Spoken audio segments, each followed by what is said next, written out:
To make a sale in Xpos, tap on Sales in the left-hand menu. Select a staff member to start a sale. You can select a customer to add to the sale here, or create a new one by tapping on this button.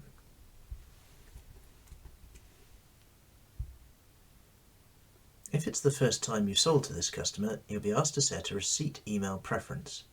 Depending on what the customer decides, they may be sent an email once the transaction is complete.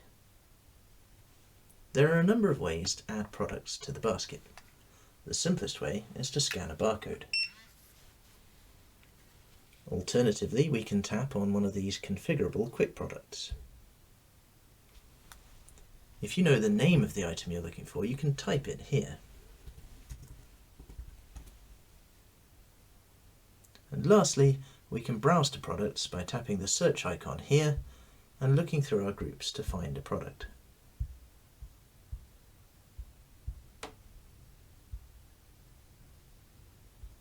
Once the products you want are in the basket, tap on Pay to choose your payment type and complete the sale.